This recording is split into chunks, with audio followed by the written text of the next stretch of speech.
Bencana banjir masih melanda sejumlah wilayah di Kabupaten Maros, Sulawesi Selatan. Kendati mulai surut, banjir masih merendam akses jalan antar kecamatan hingga tidak bisa dilalui kendaraan. Hingga Jumat hari ini, banjir masih merendam sejumlah wilayah di Maros, Sulawesi Selatan. Ratusan rumah warga masih terendam banjir. Selain itu, akses jalan antar kecamatan juga belum bisa dilalui kendaraan. Warga di tempat ini memilih bertahan di rumah mereka untuk menjaga barang berharga meski dikepung banjir. Beberapa di antaranya hanya mengungsi di rumah kerabat. Dari 14 kecamatan yang sebelumnya terendam banjir, saat ini tersisa 6 kecamatan, yakni Kecamatan Maros, Turikale, Lau, Bonto, Marusu, dan Simpang.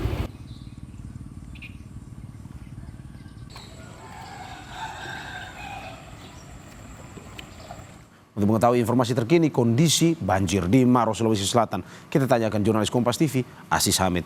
Aziz, selamat pagi. Bagaimana kondisi banjir di sana? Sudah surut atau upaya apa yang sudah dilakukan yang bisa Anda informasikan pada kita?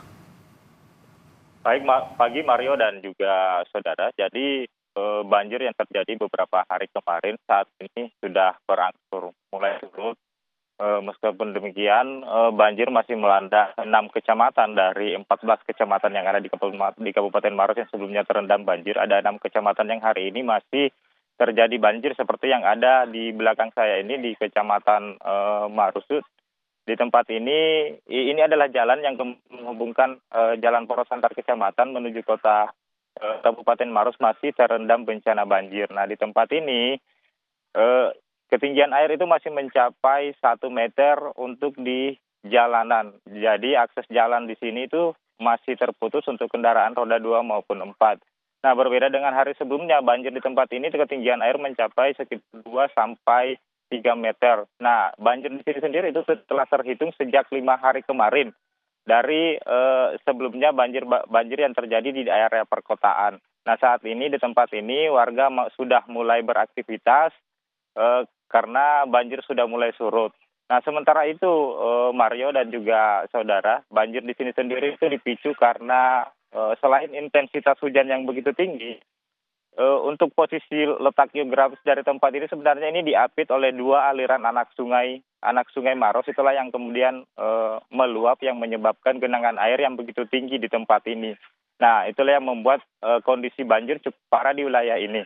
Nah, sementara itu sejauh ini pemerintah daerah juga telah melakukan berbagai upaya bersama TNI Polri dan juga segenap relawan Badan Penanggulangan Bencana telah melakukan berbagai upaya dan juga Basarnas untuk melakukan evakuasi terhadap warga-warga yang kemudian terjebak bencana banjir sejak hari pertama banjir itu terjadi.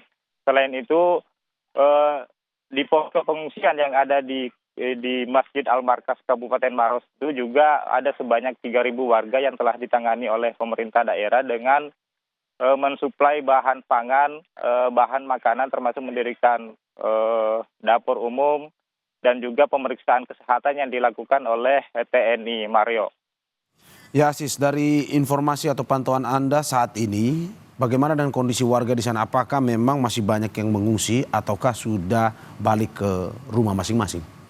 Ya, rata-rata warga saat ini telah kembali ke rumah mereka karena mengingat banjir telah surut. Mereka kemudian kembali untuk mulai membersihkan rumah-rumah mereka. Nah, sementara untuk di tempat ini sendiri, warga di sini banyak yang memilih bertahan, Mario dan juga saudara, karena selain rumah mereka yang juga merupakan rumah panggung, mereka memilih bertahan untuk menjaga barang-barang berharga mereka. Adapun yang mengungsi itu mengungsi di rumah kerabat mereka dan hari ini mereka sudah mulai kembali di tempat-tempat yang rumahnya sudah bisa diakses. Mereka telah kembali untuk kemudian melakukan pembersihan dari sisa-sisa material banjir yang ada. Mario.